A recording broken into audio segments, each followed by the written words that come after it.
into the Skol Purple Podcast as we are here. As I straighten my hat on camera for y'all. That is great TV work, by the way. If you're ever looking to get into TV, straighten your hat on the air. That'll look good. Yeah, exactly, Tony. You got it. Anyways, appreciate you joining us. Would appreciate if you subscribe and like the podcast on YouTube. And it's time to discuss Quasey and Jefferson because this is a big deal for the Vikings. The Jefferson extension. Now Jefferson pretty well downplayed. I don't know if you guys got to catch his presser the other day, but he he downplayed the idea of getting an extension and all this, and but he did say one thing, one key thing, and that is if they want me here, I'll be here. Now, I think obviously the obvious answer is well, of course the Vikings want Justin Jefferson here. But what does that mean in his mind? Does that mean that they are going to have to upgrade a quarterback? Yes, I just took a shot at Kirk Cousins. And or does that mean, that they need to upgrade the defense? They need to upgrade the rest of the roster because he wants to win. He said that in that press conference. So, my question to you guys, do you think Justin Jefferson wants to be here? He didn't say that he wants to be here. That is one thing I never heard him say in that deal. He just said if they want me, then I'll be here. He didn't say he wants to be here. So, I'm going to toss it to you, Tony. What do you think? I think that some of it is just posturing at the end of the year. I think that, emotions are running high. Of course, these guys don't like the way that the season ended. So I think that there's going to be a bit of that downtrodden emotion that's coming through. I also think it's a little overplayed. I don't really have any say in this or that. I mean, obviously, their agent is going to be in contact with them about what they think is best, and certainly to get the input from the player, what they want to do going forward. So I'm not putting too much stock in it. I think the biggest thing for me is how much can we pay this guy and how much is going to be the asking price. I think what set the bar was I'm going to come back to it, the Christian Kirk deal with the Jags this offseason. So, 4 years, 72 million, average of 18 million per year. I'm just going to answer the question for you guys. Do you think that Christian Kirk is as good as Justin Jefferson? No.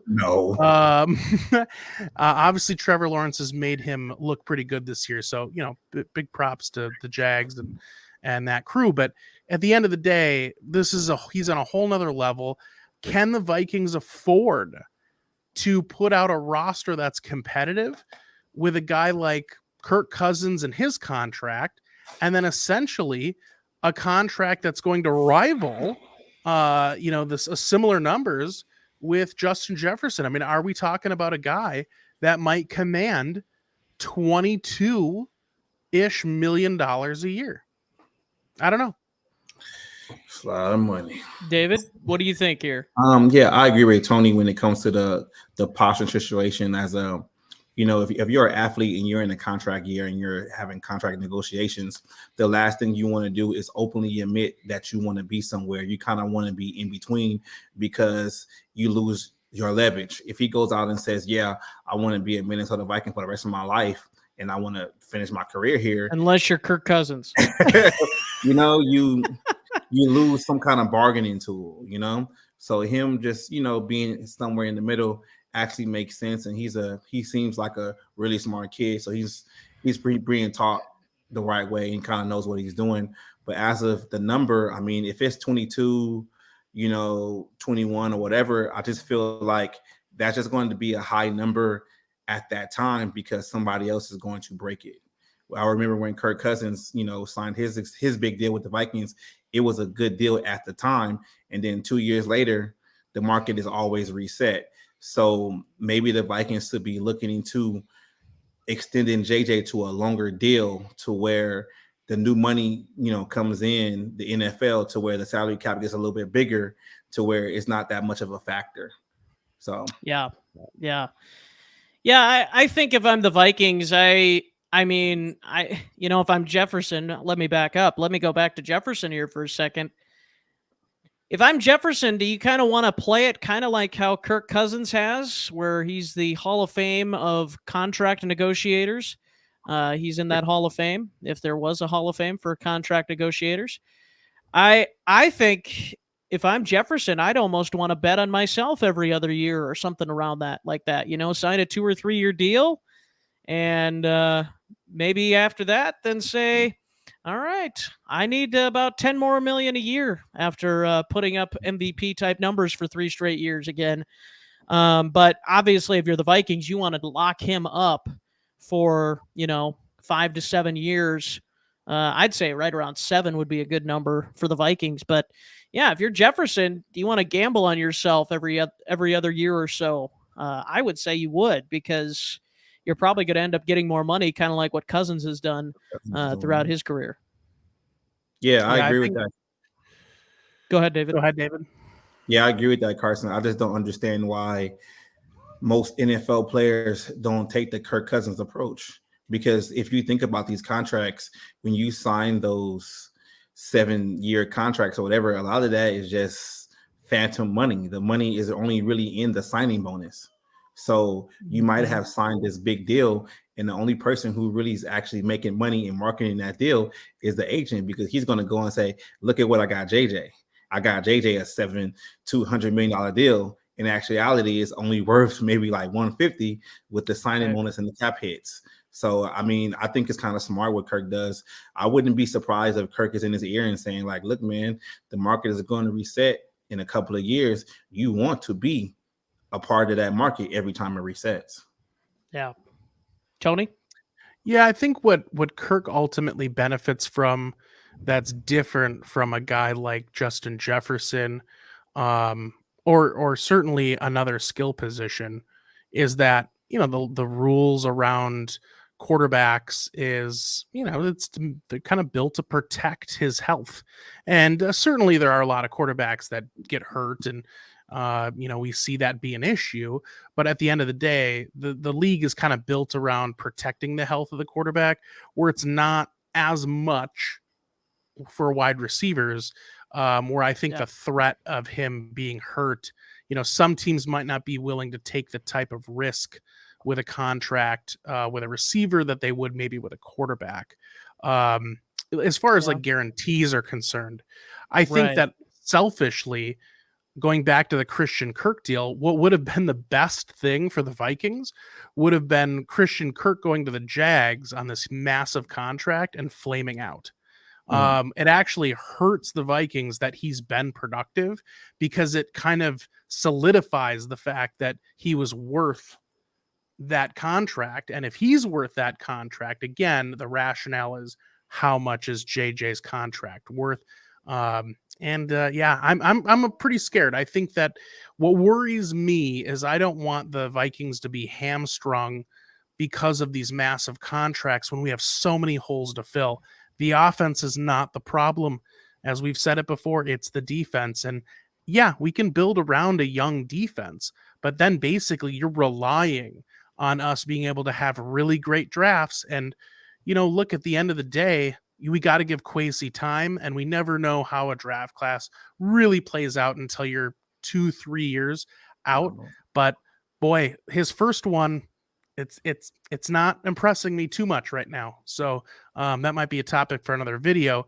But yeah, I mean, he's really going to have to knock out of the park some of these drafts if we are going to build around a new young nucleus, because we have these massive contracts we have to carry with us. I like the foreshadowing there. Topic for another video, because I think it is. But I will say this. I think that Jefferson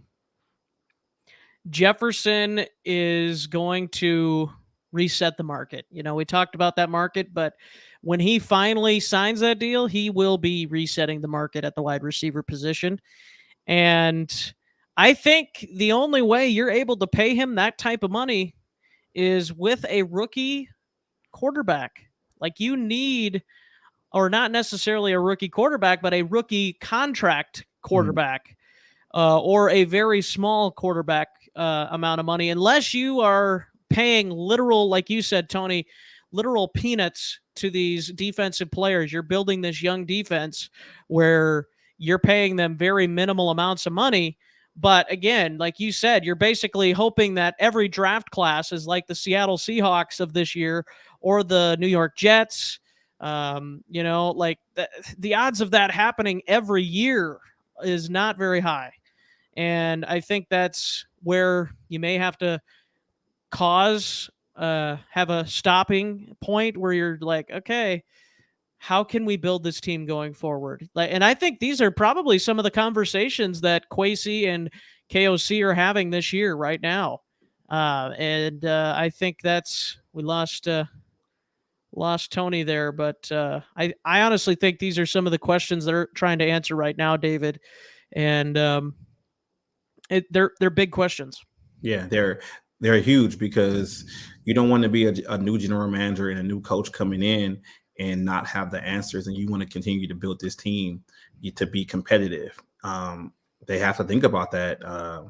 What they're going to do with Kirk Cousins down the road, because his contract extension is coming up. And then JJ is not the only guy on offense who is in need of a contract extension. You also have to look at TJ Hawkinson too. You know, you don't want to wait. You don't want to wait till his free agency is up to try to have any kind of negotiations, and if you think after Hawkinson, what about Christian Darrisaw? Yep. Keeps on going. It keeps on going. It never stops. So it's kind of like, who are you going to rob money from one player to give it to another player?